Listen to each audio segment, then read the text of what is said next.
বাংলাদেশের বাইরে পৃথিবীর বিভিন্ন প্রান্তে যেখান থেকে চ্যানেলে দেখছেন আপনাদের সকলকে সাদর আমন্ত্রণ তৃতীয় মাত্রা দেখবার জন্য। ত্রয়োদশ জাতীয় সংসদ নির্বাচন হয়ে গেল এবং গণভোটও হলো এবং ইতিমধ্যেই গেজেট প্রকাশিত হয়েছে।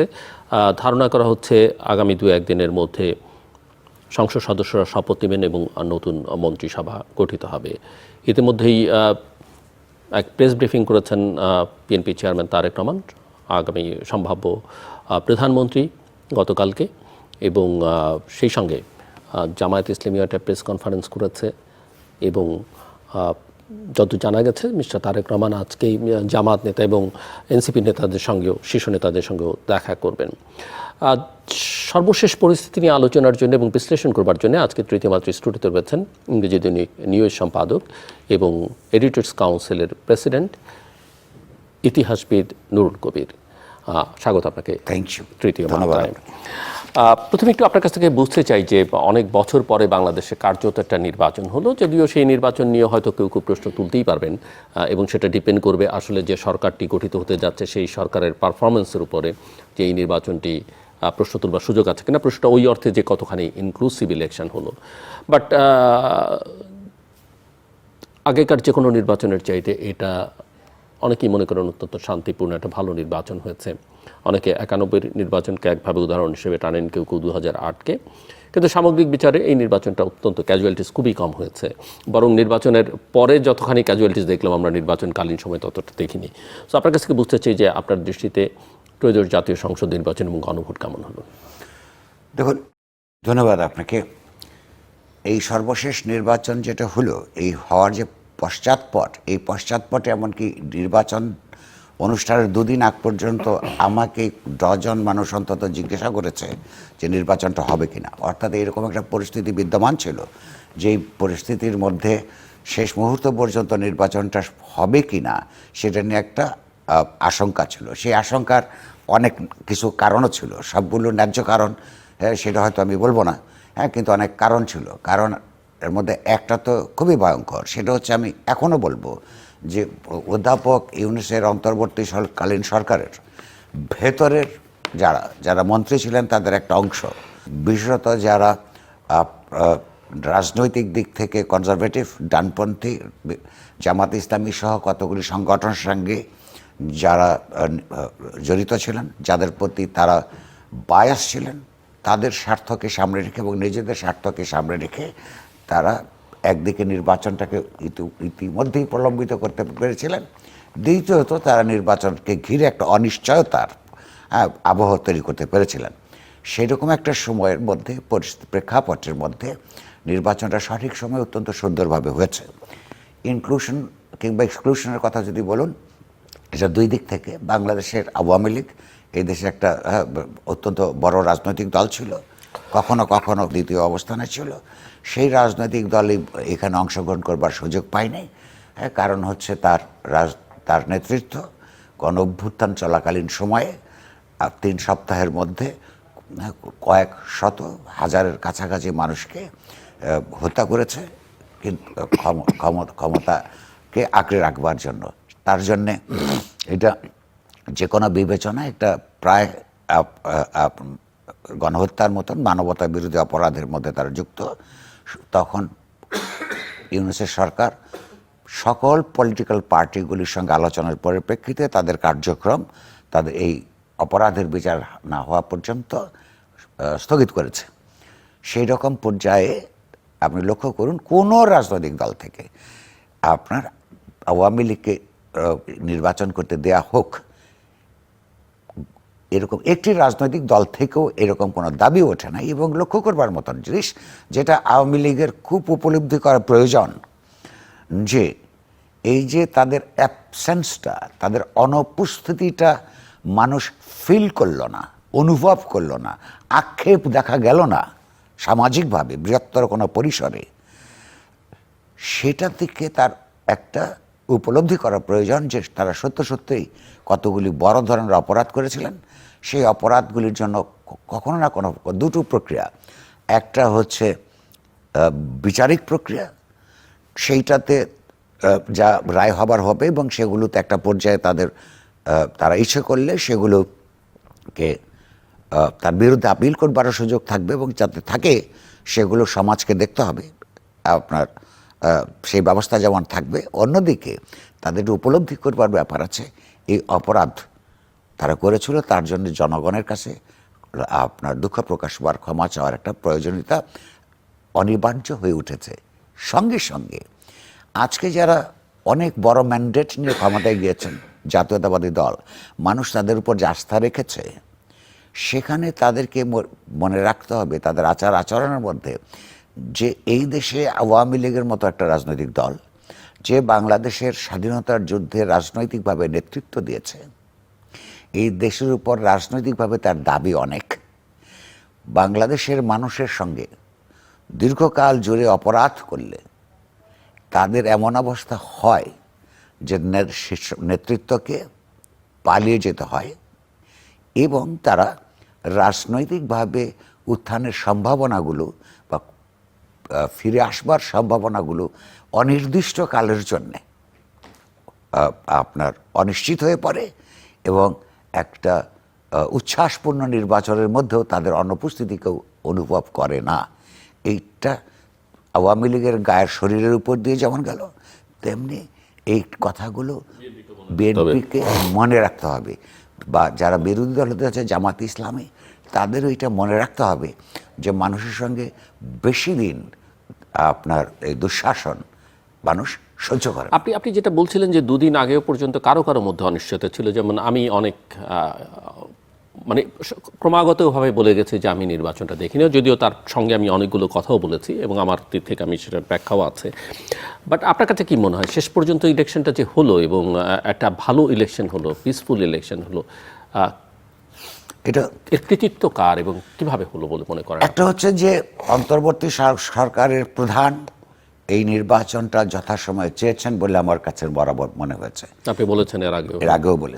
দ্বিতীয়ত হচ্ছে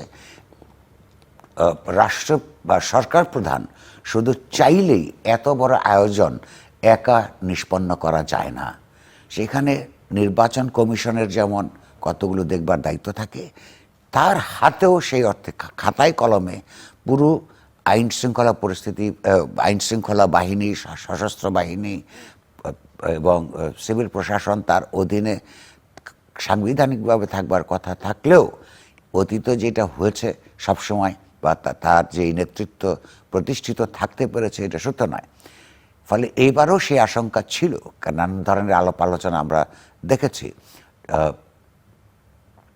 আপনাকে জিজ্ঞেস করলে আমি বলবো যে প্রধানত আপনার সশস্ত্র বাহিনীগুলো, সেনাবাহিনী বিশেষত, তাদের ভূমিকাটা অত্যন্ত গুরুত্বপূর্ণ ছিল। এর দুটো কারণে। একটা হচ্ছে যে সেনাবাহিনীকে যেইভাবে অতীতের সরকারগুলো সাধারণভাবে এবং বিশেষভাবে আওয়ামী লীগ ব্যবহার করেছে, তার বিরুদ্ধে জনগণের যে একটা বীতশ্রদ্ধার ভাব জন্মেছে, সেটা সেনাবাহিনীর র্যাঙ্ক অ্যান্ড ফাইল বুঝতে পেরেছে। ফলে তারা তাদের ওই ভাবমূর্তি থেকে বেরোবার চেষ্টা করেছে। দ্বিতীয়ত হচ্ছে নেতৃত্বের একটা বিরাট উপলব্ধির ব্যাপার ছিল, যে সেটা একদিকে যেমন অধ্যাপক ইউনূসের ছিল, তাকে একটা সুষ্ঠু নির্বাচন দিয়ে তার এই পরিসর পরিত্যাগ করে আপন পরিসরে ফেরত যেতে হবে, তার একটা ডিটারমিনেশন যেমন ছিল।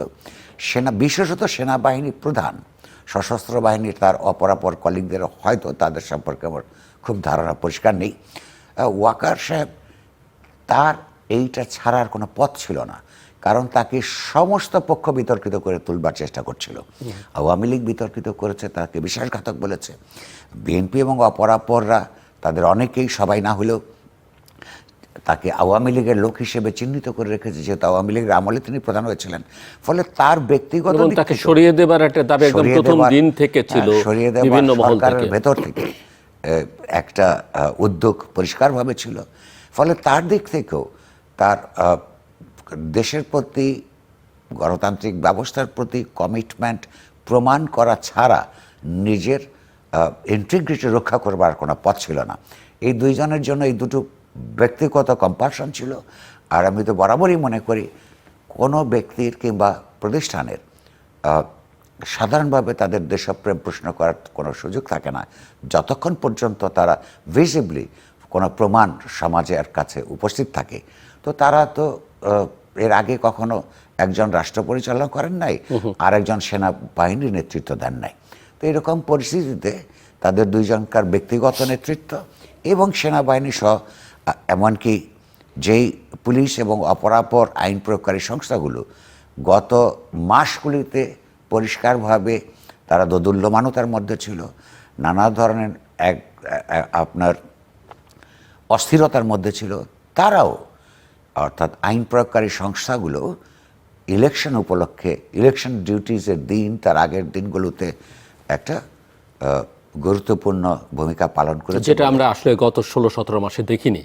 হঠাৎ করে এক সপ্তাহের মধ্যে বলা যেতে পারে যে আচরণের মধ্যে পরিষ্কারভাবে বোঝা যায় যে ইলেকশন সুষ্ঠুভাবে করবার জন্য একটা ডিটারমিনেশন, আমি একটু আপনার কাছে মিস্টার নুরুল কবির নির্বাচন, এখান থেকে কিন্তু আরেকটা জিনিস প্রমাণিত হয়, আমাদের দেশের অতীতের নির্বাচনগুলোতে এইসব বাহিনীগুলোকে যদি সঠিকভাবে নন পার্টিজান পদ্ধতিতে ব্যবহার করা যায়, তারা যে আসলে ডেলিভার করতে পারে সেই সক্ষমতা আছে, সেইটাও কিন্তু প্রমাণিত হয়। এবং কিন্তু প্রশ্নটা হচ্ছে শুধু ইলেকশন উপলক্ষে কেন, এই ইলেকশনের দুদিন থেকে হয়তো আমরা আরেকবার এটা আলাপে আসবো, এখন যে বিশৃঙ্খলতাগুলো বিভিন্ন জায়গায় হচ্ছে, যদি সুনির্দিষ্টভাবে জাতীয়তাবাদী দল থেকে যারা বোঝা যাচ্ছে সরকার গঠন করবে, এবং এখনও যে অন্তর্বর্তী সরকার আছেন তারা যদি চান, নির্দেশ দেন যে এখনও যারা বিশৃঙ্খলা তৈরি করছে তাদের ব্যাপারে আইনানুগ ব্যবস্থা নেবার, আমি দেখলাম বিএনপি কয়েকজনকে গ্রেফতারও করা হয়েছে, এটা খুব গুরুত্বপূর্ণ কাজ। ফলাফলটা একটু ফলাফল বিশ্লেষণটা আপনার কি শুনতে চাই, যে বিএনপির এই যে ল্যান্ডস্লাইড ভিক্টরি, এবং আমরা দেখলাম যে জামায়াতের একটা বড় উত্থান ঘটেছে, নারী প্রার্থী কম ছিল, খুব বেশি মাত্র বিএনপি থেকে মাত্র 7 জন বিজয়ী হয়েছেন, সব মিলিয়ে 7 জন নারী প্রার্থী সংসদে আছেন। অঞ্চল ভিত্তিতে কোনো অঞ্চল দেখা গেছে যে জামাত একেবারে পুরো জেলা শুদ্ধ নিয়ে নিয়েছে, সেটা একটা দিক। আরেকটা হচ্ছে যে এনসিপির পার্টি হিসেবে যারা খুবই একটা ভালনারেবল অবস্থায় ছিল, জামাতের সঙ্গে ঐক্য করে তারা বেশ কিছু আসন পেয়েছে। এখন সেটা কি জামাত সুবিধা পেয়েছে এনসিপির, না এনসিপি জামাতের সুবিধা পেয়েছে, সেটাও আমি আপনার কাছে একটু বুঝতে চাই। এবং হিন্দু ভোটার বা মাইনরিটি ভোটাররা, পাহাড়ের ভোটাররা, তাদের পজিশনটা, তারা কি, তাদের ভূমিকাটা কি ছিল আপনি মনে করেন? এবং একই সঙ্গে আওয়ামী লীগের সমর্থকদের ভোট কোথায় গেছে, কি বিবেচনা ছিল, আদৌ তারা ভোট দিচ্ছেন? অনেকগুলো, আমি পুরো অ্যানালাইজ করতে হলে আসলে এটা আমার যদ্দূর মনে থাকে একটার পর একটা বলার চেষ্টা করবো, ভুলে গেলে আমি স্মরণ করে দেবো আপনাকে, অবশ্যই। আপনার স্মরণ শক্তি আমার চেয়ে বেশি। না। প্রথম কথা হচ্ছে যে আপনার লক্ষ্য করবার কথা, ভোট হলে জামাত ইসলামী ক্ষমতায় চলে যেতে পারে এইরকম একটা আলোচনা জামাত ইসলামী সমাজে সফলতার সঙ্গে তৈরি এবং জারি রাখতে পেরেছিল। অ্যাটলিস্ট হ্যাং পার্লামেন্ট করে ফেলবে। হ্যাঁ, আমি বলবো যারা মনে করতেন যে জামাত ইসলামী হাইপ তুলছে বলে তার পার্টিকুলারলি সামাজিক মাধ্যমগুলোতে, এই কথা যারা বিশ্বাস করেছে তারা বাংলাদেশকে এখনো পর্যন্ত চিনতে পারে নাই। বাট ইঞ্জিনিয়ার্ড ইলেকশন হলে সেটা তো সম্ভব ছিল না, সেটা তো আমরা একটা আলাপ করছি ধরে নিয়ে, যে এখনো পর্যন্ত ধরে নিয়ে, এখন মানে গুরুতর কোনো অভিযোগ প্রমাণিত হবার আগ পর্যন্ত এগুলো আরো কয়েকদিন চলতে থাকবে। ধরে নিচ্ছে একটা সুষ্ঠু নির্বাচন হয়েছে, আমরা অ্যাপারেন্টলি যেটা দেখেছি। এইরকম একটা পরিস্থিতিতে আপনার এই অনুষ্ঠানে আমি একাধিকবার বলেছি, বাংলাদেশ এখনো পর্যন্ত জামাত ইসলামীর মতন রাজনৈতিক দলকে রাষ্ট্র ক্ষমতায় দেখবার মতো বাংলাদেশের সমাজ প্রস্তুত হয় নাই। তাদের অগ্রগতি হয়েছে রাজনীতিতে, কেন হয়েছে সেটা আমরা আলাপ করেছি, আরেকবার আলাপ করতে পারবো, কিন্তু সেটা হয় নাই, হওয়ার কথা নয়। এই কথা বলে আমি অবশ্যই একটা জিনিস স্বীকার করতে হবে, 1941 সালে জামাত তৈরি হওয়ার পর থেকে আজ পর্যন্ত জামাত ইসলামের এই সর্বশেষ একটা দেশে যেই ফল তারা নিশ্চিত করতে সক্ষম হয়েছেন, এর চাইতে বড় সাফল্য আর হতে পারে না। জামায়াতের কিছু নেতাকর্মীদের চোখে মুখের মধ্যে এক ধরনের শুষ্কতা দেখি, তারাও হয়তো এই বিভ্রান্তিমূলক জামায়াতি প্রচারে বিশ্বাস করতে শুরু করেছিলেন। তা নাহলে তার তো চেহারার শুষ্কতা আসবার কথা নয়। তারাও হয়তো বিশ্বাস করতে শুরু করেছিলেন নিজেদেরই প্রোপাগান্ডার ফলে জামাত সরকার গঠন করতে পারে। অর্থাৎ তারাও আপনার তারা অত্যন্ত সুখী হবার কথা যেই একটা সশস্ত্র জনযুদ্ধের ভেতর দিয়ে প্রতিষ্ঠিত বাংলাদেশে যেই জামাত ইসলামী সশস্ত্রভাবে মোকাবেলা করেছে মুক্তিযোদ্ধাদেরকে, মুক্তিযুদ্ধের পক্ষের সেই বৃহত্তর জনতাকে, সেই দেশে মাত্র অর্ধ শতাব্দীর মধ্যে তার একটা সুষ্ঠু নির্বাচনের মাধ্যমে প্রধান বিরোধী দল হিসেবে তাদের উত্থান ঘটেছে। এইটা তাদের হাজারো রকমের সক্রিয়া পালন করা উচিত। দ্বিতীয়ত হচ্ছে আমি অসন্তুষ্ট তাতে, হ্যাঁ, যে দু কারণে। এক ধরনের হচ্ছে 50 বছর এখনো পর্যন্ত সহিভাবে কোন রাজনৈতিকভাবে দলগতভাবে রেজলিউশন নিয়ে তার অতীত অপকর্মের জন্যে ক্ষমা প্রার্থনা করে নাই। তার মধ্যে তার এই অগ্রগতি আপনার অত্যন্ত হতাশাজনক। দ্বিতীয়ত হচ্ছে তার ঠিক তার রাজনীতিটা বাংলাদেশের সমাজ এবং রাষ্ট্রের গণতান্ত্রিক বিকাশের একটা প্রধান প্রতিবন্ধকতা হিসেবে বিদ্যমান রয়েছে। কেন? গণতন্ত্রের প্রথম কথা হচ্ছে প্রত্যেকটি নাগরিকের অধিকার সমান, নারী পুরুষ নির্বিশেষে, হিন্দু মুসলমান নির্বিশেষে, বাঙালি এবং অবাঙালি জাতি গোষ্ঠী নির্বিশেষে। জামায়াত এই ভোটের আগেও পরিষ্কারভাবে বলেছে রাজনীতিতে, বিশেষত রাষ্ট্রের সর্বোচ্চ পদে, নির্বাহী পদে, প্রধানমন্ত্রী কিংবা এমনকি তার দলের মধ্যেও আমির পদেও নারীকে এই পদের যোগ্য বলে অন্তর্গতভাবে, সহজাতভাবে ধর্মীয় কারণে তারা মনে করে যে এটা হতে পারবে না। অর্থাৎ কোনো অবস্থাতেই নারী এবং পুরুষকে সমান নাগরিক অধিকার তারা মঞ্জুর করে না। মুখে অন্য যে কথাই বলুক, তার বক্তব্যের নির্যাস থেকে এটাই বোঝা যায়। এই যে তার এই পজিশনটা একই সঙ্গে বাংলাদেশ রাষ্ট্রের যে সংবিধান, সেই সংবিধানের পরিপন্থী। বাংলাদেশের সমাজকে, বাংলাদেশের জনসমাজকে, বাংলাদেশের গণতন্ত্র মনস্ক সকল দলের অন্তর্ভুক্ত বা দল বহির্ভূত মানুষকে চিন্তা করতে হবে যে বাংলাদেশ কি এমন কোনো রাজনৈতিক দলকে অপারেট করতে দিবে কি সমাজের মধ্যে, যার রাজনীতিটা বাংলাদেশের উত্থানের সঙ্গে সাংঘর্ষিক। বাংলাদেশের রাষ্ট্রের সংবিধান যেখানে নারী এবং পুরুষকে সমান অধিকার দেয়, তার পরিপন্থী এই রাজনীতি করবার অধিকার আছে কি নেই, এই আলোচনাটা শুরু করে একটা পর্যায়ে নিষ্পত্তি সাধন করতে হবে। ইতিমধ্যে জামাত ইসলামীও সুযোগ পাবে তার এই অবস্থান পুনর্মূল্যায়নের প্রয়োজন আছে কি নেই। তা আমি বলবো এক অর্থে সবচেয়ে বেশি সাফল্য হলো জামাত ইসলামের। কারণ সাধারণত এইখানে যে দ্বিদলীয় ব্যবস্থা প্রতিষ্ঠিত হয়েছিল সেটা ভালো কি মন্দ ভিন্ন আলোচনা, আমি মনে করি মন্দ। কিন্তু এই দ্বিদলীয় প্রতিষ্ঠানের মধ্যে আওয়ামী লীগ যদি না থাকে, বিএনপি এরকম একটা, আপনি যে ভাষায় ল্যান্ডস্লাইড একটা বিজয় পাবে, এটাই স্বাভাবিক।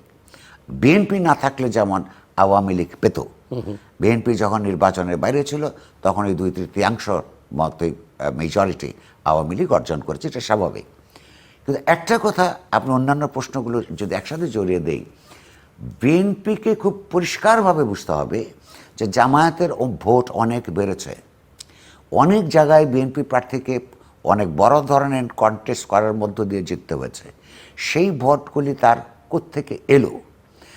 বিএনপির একটা বিরাট অংশ বিএনপিরই আচরণের কারণে, আপনার গত 18 মাসের নির্বাচন পূর্ববর্তী 18 মাসের একটি কারণ। দ্বিতীয় আরেকটি কারণ, বিএনপির ভিতরেও আওয়ামী লীগের ভিতরে জামাত যেমন সুপ্ত অবস্থায় বহু লোকজন ছিল, বিএনপির ভিতরেও জামাত সুপ্ত অবস্থায় ছিল। তাদেরও বিএনপি পরিত্যাগ করে জামাত ইসলামের দিকে ভোট গেছে। এরপরে এই ভোটগুলি সে কোথায় গেল এবং অনেকগুলো ক্লাস্টার তারা তৈরি করতে পেরেছে সারা দেশে। যদি আপনি ম্যাপ দেখেন যে ইভেন একাধিক জেলা তারা পুরো আমি কন্ট্রোলে আসছি, নিয়ে নিচ্ছে। সেই জায়গাটা আসছি। ওইটা খুব গুরুত্বপূর্ণ একটা প্রশ্ন, যেটা সমাজবিজ্ঞানীদেরকে আরো ভালো করে বুঝবার চেষ্টা করতে হবে। আমি সেটা পরে আসছি। বিএনপির দূর অতীতের রেকর্ড এবং সাম্প্রতিক 5ই অগাস্ট 24 সালের গণঅভ্যুত্থান পরবর্তী সময়ে তাদের যে আঞ্চলিক পর্যায়গুলোতে মানুষকে কষ্ট দিয়েছে, অনেক চাঁদাবাজি, হ্যাঁ, নানা ধরনের অপরাধের সঙ্গে তারা যুক্ত হয়েছে। এরপরেও যে মানুষ তাদের উপর আস্থা রেখেছে, এই সব ভোট বিএনপির নয়। এইটা বিএনপি যদি এখনো না বোঝে, তাহলে অনতিবিলম্বে সে বিপদে পড়বে। এই দেশের বহু মানুষ নাকে রুমাল দিয়ে বিএনপিকে ভোট দিয়েছে।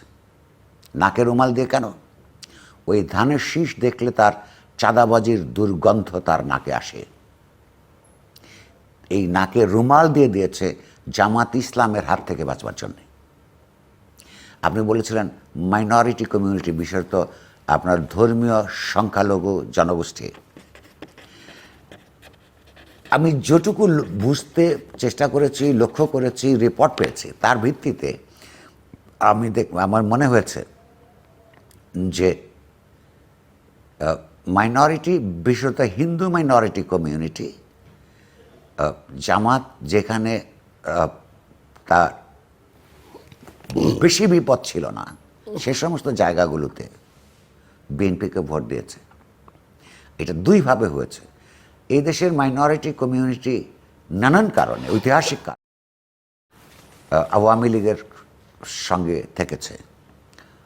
70 সালের আগ পর্যন্ত এদেশের মাইনরিটি কমিউনিটি কমিউনিস্টদের সঙ্গে থাকতো, কারণ এদেশে কমিউনিস্টরাই ঐতিহাসিকভাবে অসাম্প্রদায়িক রাজনৈতিক আপনার ধারার জন্ম দিয়েছিল। কিন্তু কমিউনিস্টরা নিজেদের নানান দুর্বলতার কারণে যখন খণ্ডে খণ্ডে বিভক্ত হয়ে পড়ে, তখন আর এই মাইনরিটি কমিউনিটিকে রক্ষা করবার যখন আর যোগ্যতা হারায়, তখন তারা কিন্তু আওয়ামী লীগের সঙ্গে যুক্ত হয়ে পড়ে। আওয়ামী লীগের নেত্রী এবং তার সন্তান পরিষ্কারভাবে নির্দেশ দিয়েছিল তাদের ভোটারদেরকে ভোটদানে বিরত থাকবার জন্য। বাস্তবে আমরা লক্ষ্য করেছি সবাই আওয়ামী লীগের সমর্থক কর্মীরা তাদের নেত্রীর কথা শোনে নাই। সেটা তাদের বাস্তবিক জাগতিক আঞ্চলিক প্রয়োজনেই শুনতে পারে নাই। কী করেছে? একটা অংশ ওই যে নাকে রুমাল দিয়ে বিএনপিকে ভোট দিয়েছে। আরেকটা অংশ জামায়াতকে, যে সমস্ত অঞ্চলে তার প্রাধান্য বেশি, ভয়ে জামায়াতকে ভোট দিয়েছে। আরেকটা অংশ এত কিছুর মধ্যে ঝুঁকি নিয়েও ভোটদানে বিরত থেকেছে। এই 3 ধরনের মোটা দাগে আপনি এটা দেখতে পাবেন। এই কথাগুলো বিএনপিকে মনে রাখবার দরকার আছে। এরা কিন্তু, আই রিপিট, নাকে রুমাল দিয়ে দিয়েছে। তো সেটা যদি তারা মনে রাখে, বিএনপিকে দুটোভাবে ভাববার, বিএনপি নেতৃত্বকে ভাববার সুযোগ আছে। এটা শুধু জাতীয় রাজনৈতিক জীবনে নয়, ব্যক্তি জীবনে, পারিবারিক জীবনে, সামাজিক জীবনে প্রত্যেকটা মানুষের একটা বিরূপ সময় যায়, প্রতিকূল সময় যায়। এই প্রতিকূল সময়ে তার যে উপরে থাকে অফিসের বস, পরিবারের বড় কর্তা, রাজনীতিতে তুলনামূলকভাবে উচ্চতর নেতা, তারা যখন তার অধীনে যারা তাদের সঙ্গে দুর্ব্যবহার করে, এরকম ইতিহাস মেলা অবিচার করে। এখন আজকে যিনি নিচের স্তরে আছেন, 10 বছর পরে উপরের স্তরে যাবেন, কারণ উপরের স্তর রিটায়ার করবে, মৃত্যুবরণ করবে। এই যে নিচ থেকে যারা উপরে উঠল, সুস্থ মানুষ, মানসিকতা সম্পন্ন মানুষ একভাবে এইটাকে মূল্যায়ন করে, অসুস্থতা মানুষ অন্যভাবে করে। যে সুস্থ মানসিকতার লোক, সে চিন্তা করে যে আমার দুর্দিনে আমার উপরে যিনি ছিলেন, তিনি আমাকে যেই ধরনের কষ্টের মধ্যে রেখেছেন, কেবলমাত্র তার হায়ারার্কিতে, তার উপরে থাকবার কারণে, আমি যখন উপরে উঠেছি, আমার হাতে যেন এখনকার যারা অধস্তন তাদের যাতে এই কষ্টটা না হয়। এটি হলো জীবনের প্রতি ইতিবাচক দৃষ্টিভঙ্গি, সুস্থ দৃষ্টিভঙ্গি। নেতিবাচক দৃষ্টিভঙ্গি হচ্ছে আমাকে আমি যেমন কষ্ট আমার হায়ারার্কিতে উপরে তার কারণে যেমন কষ্টে থেকেছি, এখন আমি উচ্চতর পদে এসেছি, আমিও ও আমার যারা অধস্তন তাদেরকে ওই অবস্থার মধ্য দিয়ে নিব। এই দুই ধরনের মানসিকতা সম্পন্ন সাধারণভাবে জগতে, সমাজে, সংসারে পাবেন। আওয়ামী লীগ বিএনপিকে যেই ভোগান্তির মধ্যে রেখেছিল, সেই ভোগান্তি তারা পার করতে পেরেছে বলেই, নানা নিপীড়ন সহ্য করেছে বলেই, লুটপাট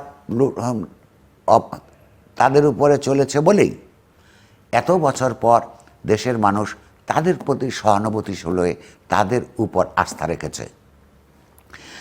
আজকে বিএনপির উপর আওয়ামী লীগ কিংবা অন্যরা যেরকম আচরণ করেছিল, বিএনপি আজকে 2/3 মেজরিটি নিয়ে যদি যারা পরাজিত, যারা তাদের থেকে তুলনামূলকভাবে দুর্বল, সে একই আচরণ তারা করতে থাকে আওয়ামী লীগের মতন, এই বিএনপিরও সেই অবস্থা হবে। এইটা যারাই সমাজের বিকাশ চান। এটা কি শুধু যারা পরাজিত হয়েছে তাদের কথা বলছেন, যে আরেকটা শক্তি তো নির্বাচনের বাইরে আছে না, যারা নির্বাচন করতে পারে? কথা বলছি, কারণ আওয়ামী লীগ একসময় বিএনপিকে বাইরে রেখে নির্বাচন করেছে। বিএনপিকেও নির্বাচন করতে হলো আওয়ামী লীগকে বাইরে রেখে। আওয়ামী লীগের নেতৃত্বের বিরুদ্ধে তো আইনি প্রক্রিয়া চলছে। যাদের বিরুদ্ধে বিএনপি, জামাত কিংবা রাষ্ট্র আওয়ামী লীগের যে সমস্ত কর্মী সমর্থকদের বিরুদ্ধে মামলা দায়ের করে নাই, অন্যায় মামলাও বহু হয়েছে, সেটা আমি আসছি, কিন্তু ন্যায়সঙ্গত কারণেই যাদের বিরুদ্ধে মামলা করা হয় নাই, অর্থাৎ আওয়ামী লীগ এবং জাতীয় পার্টি, এনসিপি, তারা প্রত্যেকেই মনে করে ওই সাধারণ নিরীহ তৃণমূল সমর্থকরা তাদের বিরুদ্ধে কোনো অপরাধ করে নাই। তাহলে তারা এই সমাজে থাকবে। এই সমাজে যদি এখন তাদের চাইতে উচ্চতর অবস্থায় যারা আছেন ক্ষমতায়নের দিক থেকে, আওয়ামী, বিএনপি, জামাত, এনসিপি এবং অন্যরা, তারা এই আচরণ করা ঠিক হবে না। তাহলে আমাদের যে ডিভিসিভ সমাজ, এখানে যে একটা পলিটিক্যাল কমিউনিটি হয়ে উঠতে আমরা চাই, গণতান্ত্রিক, সেটা হয়ে উঠতে পারবো না। এরাও ভোগান্তির মধ্যে পড়বে। কিন্তু এই বোধ বিএনপির মধ্যে সদা জাগ্রত কিনা এটা আমি নিশ্চিত করে বলতে পারবো না, কারণ ভোটের পরে নানা জায়গা থেকে সেই প্রসঙ্গে আমি আসতে চাইছিলাম যে অভিযোগ উঠছে এবং হতাহতের ঘটনা ঘটেছে, হতাহতের ঘটনা ঘটেছে। তারেক রহমান সাহেব বিএনপির শীর্ষ নেতা, এই সপ্তাহে হয়তো তিনি প্রধানমন্ত্রী হবেন। আমরা লক্ষ্য করছি যে তিনি কতগুলো নির্দেশ, যেমন চাঁদাবাজির জন্য প্রায় 7,000 কর্মীকে তারা বহিষ্কার করেছিল, এ কথা সত্য, কিন্তু 7,000 কর্মীকে বহিষ্কার করতে হয় কেন? অর্থাৎ পার্টির মধ্যে যথেষ্ট ডিসিপ্লিন বা ন্যূনতম ডিসিপ্লিন, পর্যাপ্ত শৃঙ্খলা অনুপস্থিত। এই আজকেও তিনি বলেছেন যে এগুলো থেকে বিরত থাকতে, কিন্তু তাকে দেখা যাচ্ছে বিরত থাকছে না। নির্বাচিত হওয়ার পরের দিন যদি এখনও তার বহিষ্কার প্রক্রিয়া চলা উচিত, এখনও তার রাষ্ট্রকে, যতক্ষণ পর্যন্ত তিনি নিজে প্রধানমন্ত্রী না হচ্ছেন, পরিষ্কারভাবে আহ্বান জানানো উচিত যে তার দলের কর্মীরা এগুলি করে তাদেরকে গ্রেফতার করা হোক এবং বহিষ্কার হয়েছে দেখলাম আমি বিএনপি দলীয়ভাবে বহিষ্কার প্রক্রিয়া অব্যাহত রাখা তার দরকার। কারণ বাংলাদেশ আর ওই বিশৃঙ্খলার বহিষ্কারও করা হচ্ছে কিছু ক্ষেত্রে দেখলাম প্রস্তুত নয়। আর সর্বোপরি তিনি তো বলেছেন একটা বিচার এবং রিকনসিলিয়েশন প্রক্রিয়া চালু করবেন বলেছেন। সেই রিকনসিলিয়েশনের পথ থাকবে না যদি দুর্বলের উপর আজকে ক্ষমতায়নের মধ্য দিয়ে তার সবলের অত্যাচার। এটা তারেক রহমান কালকেও বলেছেন যে সবলের অত্যাচার মানে দুর্বলের উপরে, সেটা এই কথাটা আমার ব্যক্তিগতভাবে পছন্দ হয়েছে। আমি অনুমান করি আজকে যারা দুর্বল আছেন তাদেরও পছন্দ হচ্ছে। গুরুত্বপূর্ণ হলো সব অ্যাকশনের। ভালো ভালো কথা বইয়ের মধ্যে লেখা থাকে, গুরুত্বপূর্ণ হলো সেইটাকে বাস্তবে পরিণত করা। আপনার এই কথার সূত্র ধরে আমি একটু তারেক রহমান নির্বাচনের পরে প্রথম প্রেস ব্রিফিং করলেন, যেখানে তার দলের নেতাকর্মীরা ছিলেন এবং একই সঙ্গে শুভানুধ্যায়ীরও হয়তো অনেকে ছিলেন এবং দেশি বিদেশি সাংবাদিকরা ছিলেন। তিনি কিছু সাংবাদিকদের প্রশ্নের উত্তর দিয়েছেন। সো ওভারঅল তিনি যেটা আমি এই প্রসঙ্গে আরেকটু পরে আসি। আমি পার্লামেন্ট সম্পর্কে, নির্বাচন সম্পর্কে, এই এনসিপির সম্পর্কে দুটো মন্তব্য করতে হ্যাঁ, এবং পার্লামেন্টের কথা যেহেতু তুললেন, এটাও আমি আপনার কাছে হয়তো পরের বার জানতে চেয়েছেন যে পার্লামেন্টের যে কম্বিনেশনটা এখন দাঁড়াচ্ছে, সরকারি দল বিরোধী দল সব মিলিয়ে। অ্যাপারেন্টলি বাহ্যিকভাবে এই পার্লামেন্টটা যেই ধরনের রাজনৈতিক ব্যক্তিত্ব চরিত্রগুলো এখানে সমাবেত হয়েছে ভোটের রেজাল্ট থেকে দেখি প্রাণবন্ত হয়ে উঠবে বলে আমার মনে হয়।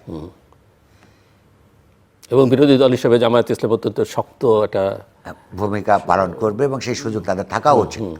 এনসিপি প্রথম কয়েক, অর্থাৎ দল গঠিত করবার কয়েক মাসের মধ্যে, যেই সংগঠন এখনো পর্যন্ত কোনো ম্যানিফেস্টো ঘোষণা করে নাই, দলীয় ম্যানিফেস্টো, অর্থাৎ সে কী রাজনীতি করবে সেটা বাংলাদেশের মানুষের কাছে পরিষ্কার করে নাই, সেই অবস্থায়ও 6টা জাতীয় সংসদের আসন আমি মনে করি তাদের তৃপ্ত থাকবার কারণ আছে। এটা একটা সাফল্য। আমরা অতীতের অভিজ্ঞতা যদি দেখি, 73 সালের নির্বাচনে জাতীয় সমাজতান্ত্রিক দল সারা দেশে 73 নির্বাচন সহি নির্বাচন আর এটার মতন ছিল না। তারপরেও আপনার যে কয়টা সিট পেয়েছিল, সারা দেশের সবচাইতে তরুণ টকবগে মুক্তিযোদ্ধা ছেলেরা, সবচাইতে বড় বড় ক্যারিসম্যাটিক ছাত্রনেতারা ওই সময়ের ওখানে ছিলেন। সেই 73 নির্বাচনে যদি জাসদের ফলাফলের সঙ্গে আজকের এই গণঅভ্যুত্থানের পরের অল্প কদিন সময়ের মধ্যে এটা আপনি তুলনা করেন, তাহলে তাদের সাফল্য আছে। 1, 2, তাদের এটা তারা কতটুকু ভবিষ্যৎ চিন্তা করবেন তার উপর নির্ভর করবে। জামাত ইসলামের সঙ্গে গিয়ে তারা 24-এর মৌল চেতনার সঙ্গে আপোষ করেছেন। তারপরেও তাদের আমি মনে করি নিজেদের শুধরে নেবার সুযোগ আছে। কারণ জামায়াতের সঙ্গে সুবিধাবাদীর ইলেকট্রাল আন্দোলনগত অ্যালায়েন্স করার পাপ আওয়ামী লীগ এবং বিএনপি উভয়কেই বিদ্ধ করেছে। তারপরও এই দলগুলি বড় বড় দল হিসেবে এখানে অস্তিত্বমান ছিল। তাদের একটা পুনর্মূল্যায়ন করা উচিত যে এই আওয়ামী লীগের বিরুদ্ধে হাজার হাজার মামলা বিচারিক প্রক্রিয়ায় নিষ্পত্তি হওয়ার আগ পর্যন্ত যদি তাদের রাজনৈতিক উপস্থিতি সমাজে সক্রিয় না হয় অথবা সুযোগ না থাকে, এই যে গ্যাপটা, এইখানে একটা স্পেস তৈরি হয়ে আছে, এই স্পেসটা কারা পূরণ করতে সক্ষম? 3টা সম্ভাবনা আছে।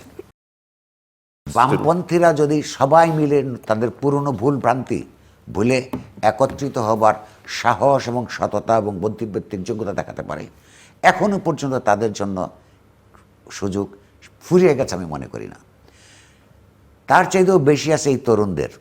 তারা যদি একটা মধ্যপন্থী রাজনীতি, বামপন্থীও না, ডানপন্থীও না, ধর্মপন্থীও না, যেই রাজনীতিটা ব্যক্তিগতভাবে তারা বিভিন্ন সময় বলেছে, তাদেরকে যদি জামাত থেকে বেরিয়ে এসে, তারা তো বলেছে এটা নির্বাচনী জোট, বেরিয়ে এসে সেই রাজনীতিটা করতে পারে, বাংলাদেশের সমাজের জন্য ভালো হবে।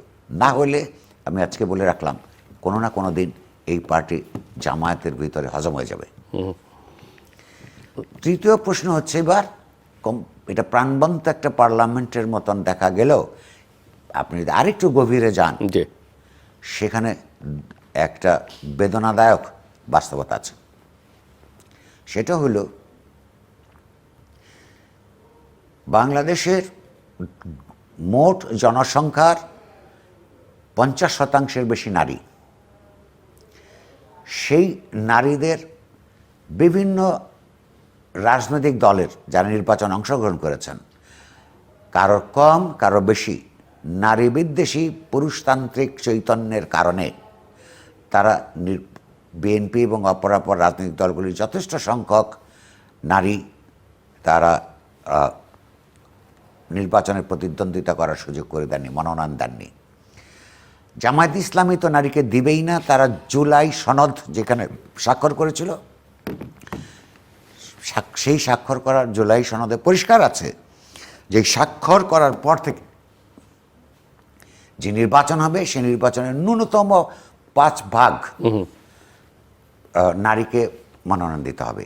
জামাত ইসলামী 100% সেইটার সঙ্গে বিট্রে করেছে। ওই যেটাকে আমি মুনাফেক বলি, লিখে দস্তখত দিয়েছে একরকম, কাজ করে আরেক রকম। ফলে নারী আন্ডার রিপ্রেজেন্টেড ভীষণভাবে। এইটা শুধু যে আমাদের একটা লৈঙ্গিক সাম্য প্রতিষ্ঠা করার জন্যে, ভবিষ্যতের জন্য প্রয়োজন তাই না, তাদের উপর নারী সমাজের প্রতি বিরাটভাবে একটা অপরাধ করেছে এই সমস্ত রাজনৈতিক দল। কীভাবে? যেই শিক্ষার্থী গণঅভ্যুত্থানের মধ্য দিয়ে এই নির্বাচন এবং নির্বাচনের মধ্য দিয়ে জাতীয় সংসদ প্রতিষ্ঠিত হলো, সেই গণঅভ্যুত্থানে নারীদের অগ্রবর্তী ভূমিকা ছিল। যখনই রাজনৈতিক দলগুলো গণঅভ্যুত্থানের প্রক্রিয়া থেকে বেরিয়ে নির্বাচনিক প্রক্রিয়ার দিকে অগ্রসর হতে থাকলো, ধীরে ধীরে আমরা নারীকে রাজনৈতিক দৃশ্য থেকে অপসৃয়মান হতে দেখি। এইটা তাদের মনে রাখা প্রয়োজন। এটা অপরাধ করেছে, অন্যায় করেছে, এটা গণতান্ত্রিক মূল্যবোধ পরিপন্থী কাজ করেছে। এরকম একটা পরিস্থিতিতে এই সংসদে নারীর অধিকারগুলো, নারীর আপনার সমস্যাগুলো, নারীর উন্নয়নের জন্য, রাজনৈতিক ক্ষমতায়নের জন্য ভবিষ্যতে যেই ধরনের আইন প্রণয়ন করা দরকার, যেই ধরনের রেজলিউশনগুলো নেওয়া দরকার, এগুলো তারা নিবে বলে আমরা আশা করেছিল। এক।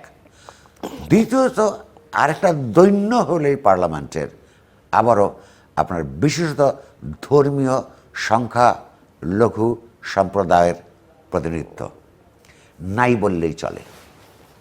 অর্থাৎ রাজনৈতিক দলগুলো নিজেদের থেকে যথেষ্ট, এমনকি মোট জনসংখ্যার অনুপাতে যারা তারা আছে সেই পরিমাণ অনুপাতে মনোনয়ন দেয় নাই, অর্থাৎ তাদেরকে বিশ্বাস করে নাই। আর এই করে না বলেই এখানকার সংখ্যালঘু সম্প্রদায়ের রাজনৈতিক কমিউনিটি এই সমস্ত দলকে সমর্থন করে না। অপরাধটা একদিকের না, বা ত্রুটিটা একদিকের না, দুদিকের। আশা করি এই পার্লামেন্টকে ব্যবহার করে বাংলাদেশ আপনার হিন্দু, মুসলমান, বৌদ্ধ, খ্রিস্টান, পাহাড়ি, বাঙালি সবার সম্মিলিত যুদ্ধের মধ্য দিয়ে প্রতিষ্ঠিত হয়েছে। তারা এটা খেয়াল রাখবেন। পার্লামেন্টের প্রসঙ্গটা যখন আলোচনা উঠলো, আমি গণভোট নিয়েও কথা বলতে চাই। গণভোটের যে ফলাফল, আর একটা বাকি আছে। লক্ষ্য করুন, জাতীয় পার্টি নামে একটা রাজনৈতিক দল ছিল, তারা শতাধিক আসনে নির্বাচন করেছে। এই পার্টিটা ওয়াইপড আউট হয়ে গেল, একটা সিটও নাই। এইখান থেকে আমি যেটুকু বুঝি কেন হলো, একটা রাজনৈতিক দল যখন নিজের রাজনীতি বাদ দিয়ে, যে আদৌ তার সেই রাজনীতি থেকে থাকে, বছরের পর বছর বৃহত্তর রাজনৈতিক দলের ছত্রছায়া থেকে সুবিধা অর্জন করতে চায়, শেষ বিচারে এই পরিণতি হয়। বামপন্থী রাজনৈতিক দলগুলোর মতন ভুল তারা করেছে।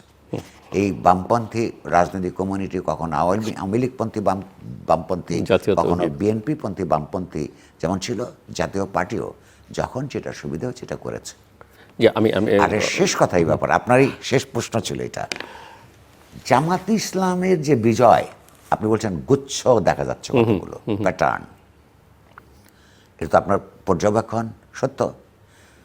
সীমান্তবর্তী এলাকাগুলো, উত্তরবঙ্গের দারিদ্র্যপীড়িত এলাকাগুলো, এমনকি ঢাকায়ও আপনি যে লক্ষ্য করুন যে ঢাকায় যে কয়েকটা সিট বা শহরাঞ্চল সিট পেয়েছে, সেই সমস্ত আপনার সাবারবান এলাকাগুলো যেখানে দরিদ্র মানুষের আপনার কনসেন্ট্রেশন বেশি, এর অর্থ আছে এটা যারা এই অসাম্প্রদায়িক রাজনীতি করতে চান তাদের জন্য এটা গুরুত্বপূর্ণ, এটাকে বুঝবার, লক্ষ্য করবার।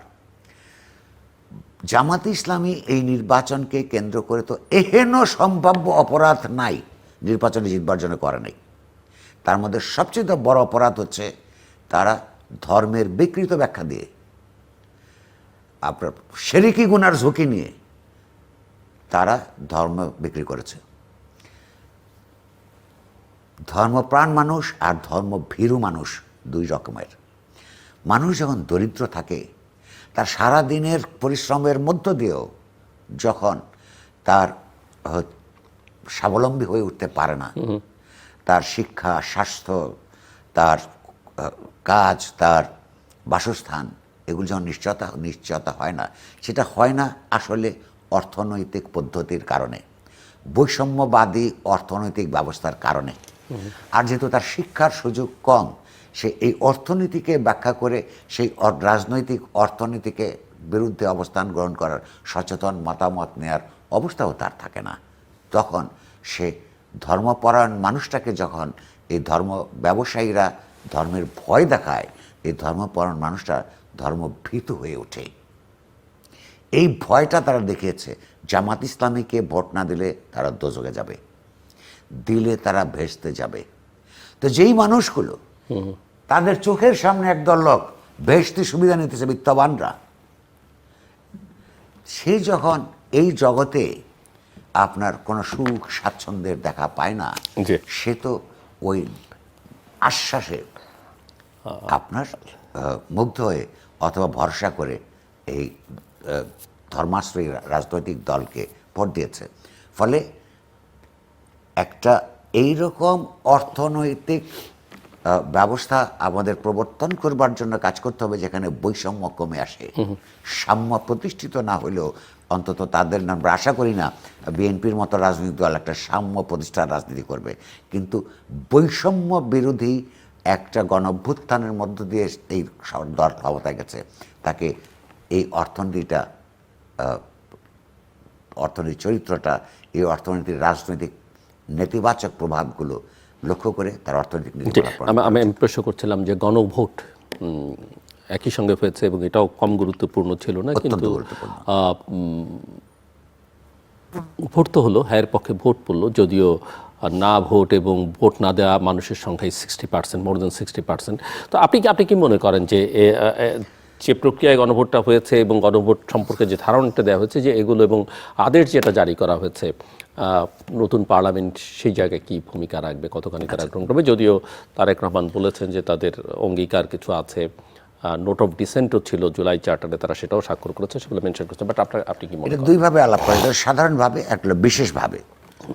সাধারণভাবে আমরা এই আপনার জুলাই সনদের মধ্যে কি আছে সেটা যদি আমরা একটা একটা করে বিশ্লেষণে নাও যাই, যেই গণঅভ্যুত্থানের শিক্ষার্থী গণঅভ্যুত্থানের উপর দাঁড়িয়ে একটা নতুন রাজনৈতিক প্রক্রিয়া শুরু হলো, তার সেই সময়ের যদি স্লোগানগুলি আমরা দেখি, দেয়াল লিখন দেখি, ব্যানার ফেস্টুন দেখি, সেখানে কিন্তু আমরা একটা জিনিস লক্ষ্য করেছি সাধারণভাবে, যে মানুষের যে সনাতন যে পদ্ধতিতে বাংলাদেশ চলছিল, যে একবার ক্ষমতায় গেলে তার কি আর কোনো চেকস অ্যান্ড ব্যালেন্সের কোনো ব্যবস্থা থাকতো না, এবং যেখানে ক্ষমতায় যাওয়া মানেই হচ্ছে 5 বছরের জন্য যা তা অ্যাকাউন্টেবিলিটির, স্বচ্ছতার কথা মুখে বলল, এমন কোনো কাঠামো তৈরি হয় নাই যে কাঠামোর মধ্য দিয়ে তাকে নিরন্তর একটা জবাবদিহিতার মধ্যে রাখা যায় না, তার বিরুদ্ধে কিন্তু গণঅভ্যুত্থান ছিল।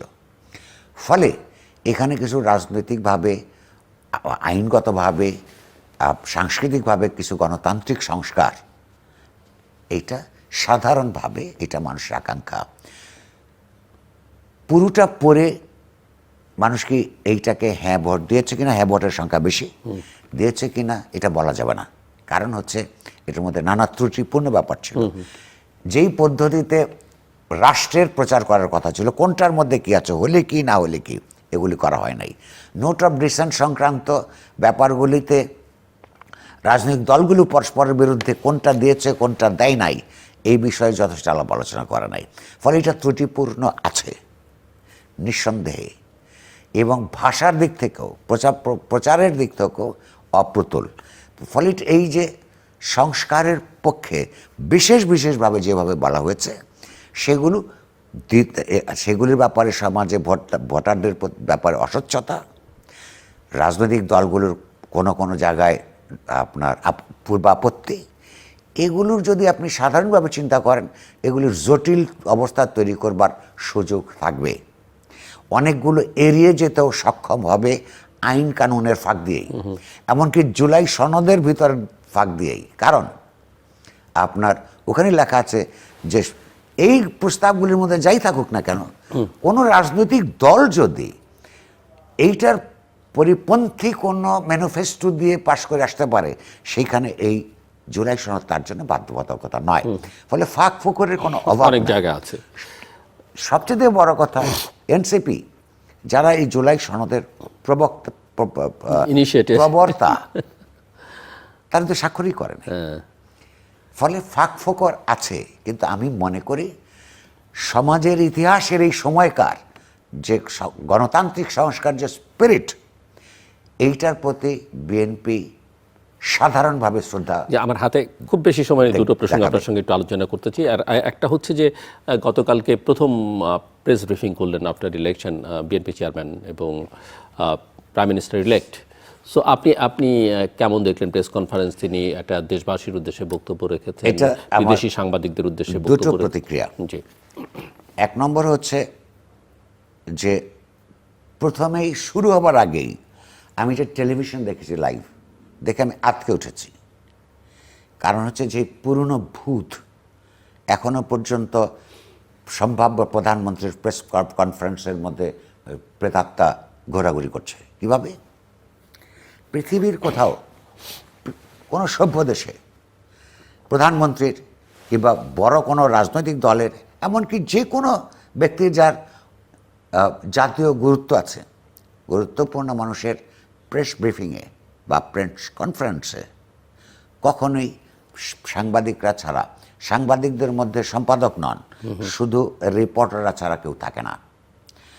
গোটা আওয়ামী লীগ আমলে আমরা লক্ষ্য করেছি এই প্রেস কনফারেন্স কাভার করার জন্যে সম্পাদকরা চলে যেতেন, যেটা তার কাজ না, সেই লেখাও না, পরে গিয়ে রিপোর্টার সাহেবই লেখেন। আর সাংবাদিকরা কখনোই প্রথম দ্বিতীয় সারিতে তারা সুযোগ পেতেন না।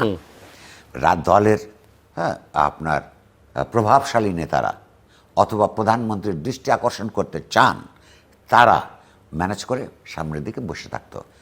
আজকে প্রধানমন্ত্রী হওয়ার আগেই প্রাইম মিনিস্টার ইলেক্ট তার প্রেস কনফারেন্সে সেই আওয়ামী, যেখানে বিদেশি সাংবাদিকও ছিল, আমি আওয়ামী আসর দেখলাম, আটকে ওঠার মতন।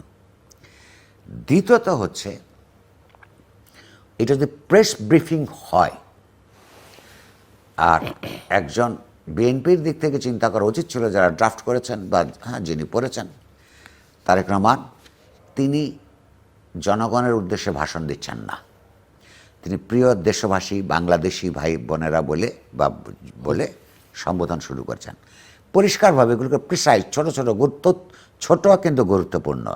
তিনি প্রেসকে তার কিছু কথা বলতে চান, আন্তর্জাতিক প্রেস, জাতীয় প্রেসকে বলতে চান, এবং সেখানে তার্কিকদের কিছু প্রশ্ন তারা নিতে চান। প্রশ্ন এসছে, উনি ছোট করে উত্তর দিয়েছেন। সব বলি উত্তর আমার মনোপুত হবার কারণ নাই, কারোরই কখনোই সব কথা মনোপুত হবে না।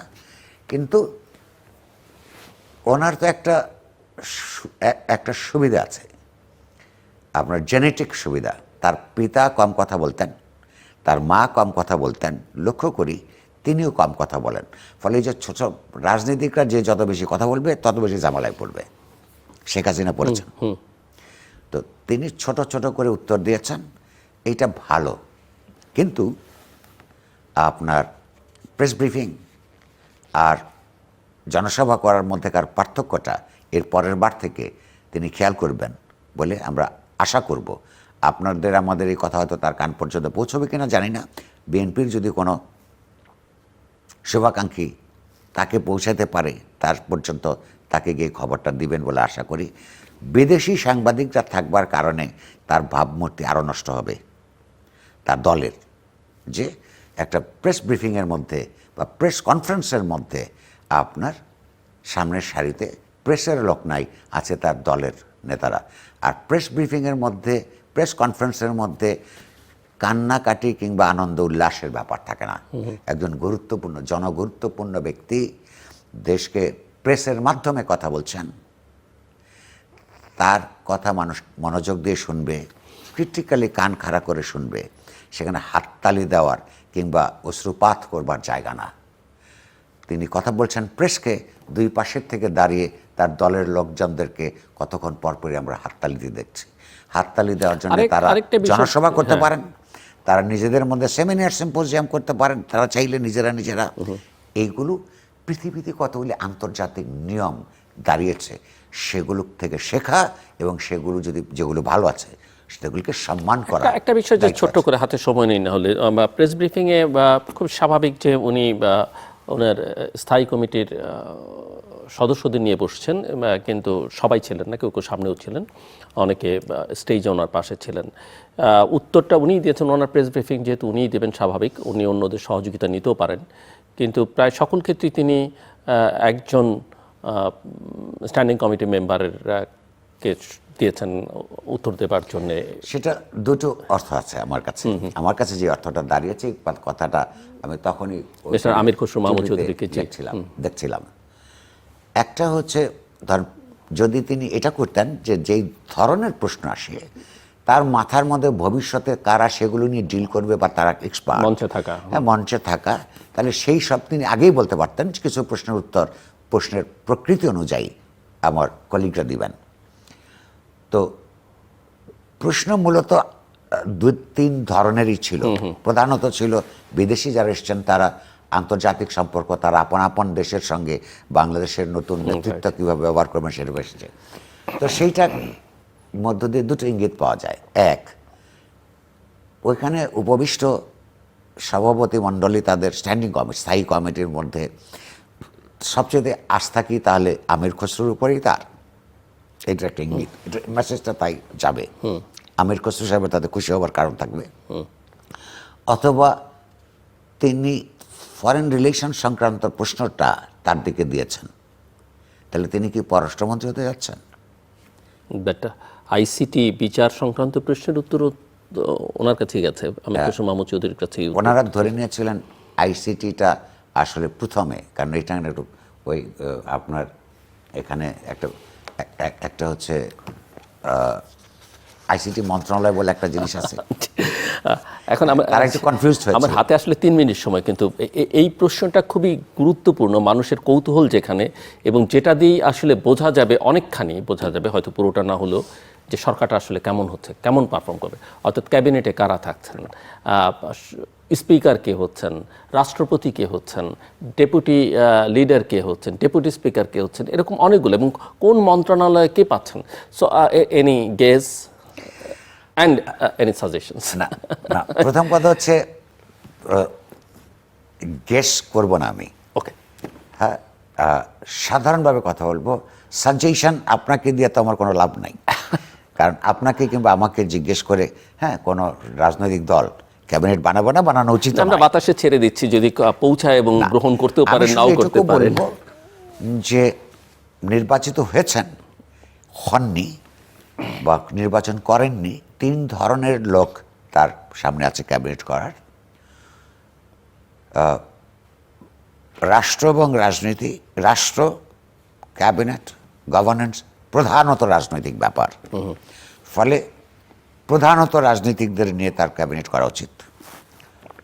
দ্বিতীয়ত, অর্থাৎ রাজনীতিটা বোঝেন, ইতিহাস সচেতন মানুষ, এরকম লোকদের দিক দেওয়া উচিত। দ্বিতীয়ত হচ্ছে প্রবীণ এবং নাবীন্যের একটা সংমিশ্রণ থাকার প্রয়োজন, কারণ প্রবীণের অভিজ্ঞতা এবং নবীনের উদ্যম, এই দুইটার একটা, তার কাছে তার চারপাশে 2 রকমের লোকই আছেন, তার একটা সংমিশ্রণ থাকা উচিত। 10% টেকনোক্র্যাট মন্ত্রী নেবার সুযোগ আছে, সেইখান থেকে নির্ভর করবে তার মন্ত্রী পরিষদের সাইজ কেমন হয়। আমার ধারণা তার একটা ছোট সাইজ দিয়ে শুরু করা উচিত, কারণ তখন তিনি বিবেক বিবেচনা করে দেখে শুনে সুযোগ পাবেন। তাকে হয়তো আরও সিদ্ধান্ত কতগুলি রাজনৈতিকভাবে নিতে হবে।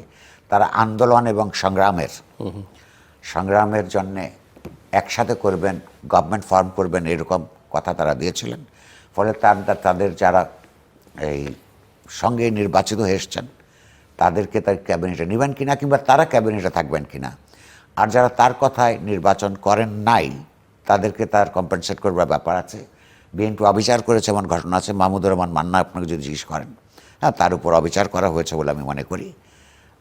এরকম আরও আছে, জাসদ, আসম আব্দুর রবের জাসদদের সঙ্গে তারা বরাবর তাদের সঙ্গে ছিলেন, কিন্তু তাদেরকে কোনো সিট দেন নাই। তাদেরকে শুনেছি, কথা দিয়েছেন যে সরকার গঠনের সময় তাদেরকে কম্পেনসেট করবেন। এগুলো তার নিষ্পত্তি করতে হবে। সাধারণভাবে আমি বলবো একটা ছোট ক্যাবিনেট দিয়ে শুরু করা উচিত, প্রবীণ এবং নবীনের একটা সমন্বয় সাধন করা উচিত, এবং বড় ধরনের দুর্নীতির অভিযোগ ছিল বা আছে, সেটা প্রমাণিত কিংবা অপ্রমাণিত এরকম লোকদেরকে দিয়ে তার ক্যাবিনেট করা ঠিক হবে না। রাষ্ট্রপতি, স্পিকার, অন্যান্য গুরুত্বপূর্ণ বেশ কিছু জায়গা আছে, সেগুলো ধরেন নানান স্পেকুলেশন সমাজ আছে। ডেপুটি লিডার, এমন কাউকে এমন কোনো জায়গায় বসানোর উচিত হবে না, হ্যাঁ, যেটা আপনার ওই পদমর্যাদার সঙ্গে সঙ্গতিপরণ নয়। ফলে রাজনীতিকদের মধ্যে যারা আছেন, প্রেসিডেন্ট একজন সম্মানিত লোককে করা উচিত, তাকে মানুষ বলবে যে হ্যাঁ, তাকে সম্মান করা যায়। স্পিকার তো শুধুমাত্র সম্মানের ব্যাপার নয়, আইন কানুন জানতে হবে। তাকে এত বড় এই পার্লামেন্টটা কিন্তু সামলানো, হ্যাঁ, খুব কঠিন হবে না, খুব সহজ হবে না। এগুলো সব বিচার বিবেচনায় এনে, হ্যাঁ, তিনি যদি করেন, সেগুলো ধরেন, এগুলো আপনাকে জিজ্ঞেস করলে, আমাকে জিজ্ঞেস করলে আমাদেরকে একরকম আমাদের মাথায় আছে, তার মাথায় হয়তো অন্যরকম আছে। তিনি তার সিদ্ধান্ত গ্রহণ করবেন, আমরা করার পরে হয়তো মন্তব্য করব। কিন্তু শুধু আমরা চাইব বাংলাদেশের মানুষ বিএনপির উপর অনেক বড় ধরনের আস্থা রেখেছে। এই আস্থার প্রতি সুবিচার করবেন, এবং এই সুবিচার হতে পারে গণতান্ত্রিক গভর্নেন্স, স্বচ্ছতা এবং অ্যাকাউন্টেবিলিটির সুযোগ রাখা। প্রেসকে গণতান্ত্রিকভাবে কাজ করতে দেওয়া উচিত। আজকে কিন্তু উনি সহযোগিতা আশা করেছেন, আপনার নজরুল ইসলাম খান, ওই কথাটা আমি কি প্রেসের সহযোগিতা আশা করেছেন।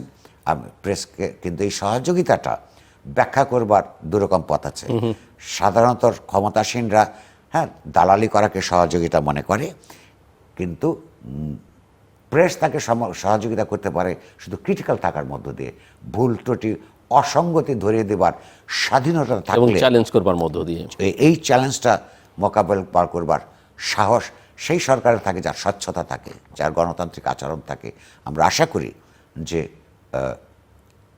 গণতন্ত্র এবং বিকশিত করতে হলে আপনার গণমাধ্যম প্রতিষ্ঠানগুলোর স্বাধীনতা নিশ্চিত করবার তারা ব্যবস্থা করবে। অনেক ধন্যবাদ মিস্টার নুরুল কবির। দর্শক, কথা বলছিলেন সাংবাদিক, সম্পাদক, ইতিহাসবিদ নুরুল কবির। আমার মনে হয় আমি বরাবরই বলি যে তার কথার পরে আসলে কথা বলবার প্রয়োজন পড়ে না, কারো শুনবারও আগ্রহ থাকে না।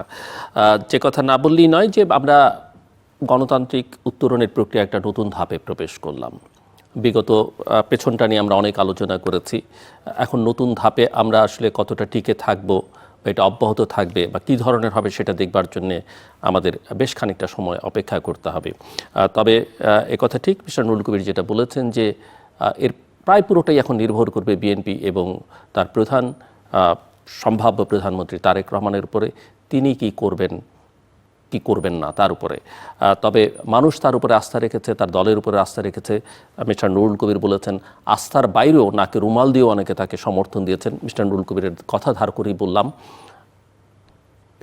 এই মানুষের উপরে, এই ভোটারদের উপরে যেন, এমনকি যারা ভোট দেননি তাদের উপরও যেন তার সম্মানটা, শ্রদ্ধাটা, ভালোবাসাটা রাখেন, এবং সবাই যেন, সবার প্রধানমন্ত্রী যেন তিনি হতে পারেন, সবার সরকার যেন হয়, এটা আমাদের সকলের প্রত্যাশা। এবং তিনি নিজে বলেছেন, গতকালকেও বলেছেন, সবল দুর্বলের উপর অত্যাচার করতে পারবে না, এবং এই জায়গাটাতে যেন অত্যন্ত গুরুত্বের সঙ্গে বিবেচনা রাখেন। এবং নুরুল কবির যেটা বলেছেন, সুশাসন, স্বচ্ছতা, জবাবদিহিতা, এই বিষয়গুলোর উপরে অনেক বেশি জোর দিতে হবে। এবং এটা মাথায় রাখতে হবে যে বিজয়টা যতখানি সহজ হয়েছে, শেষ পর্যন্ত ফলাফল দেখে মনে হয়েছে সরকার চালনাটা অতখানি সহজ হবে না। আমি এভাবে বলতে পারি যে জনগণের সমর্থনটা যথেষ্ট পরিমাণে আছে, কিন্তু বিএনপির জন্যে, তারেক রহমানের জন্যে শত্রুর পরিমাণ তার চাইতে অনেক বেশি, এবং মিত্রের সংখ্যা খুব কম। এটা তাদের মাথায় রাখতে হবে সরকার পরিচালনার ক্ষেত্রে। আমাদের সঙ্গে থাকবার জন্য অসংখ্য ধন্যবাদ। সবার জন্য শুভকামনা।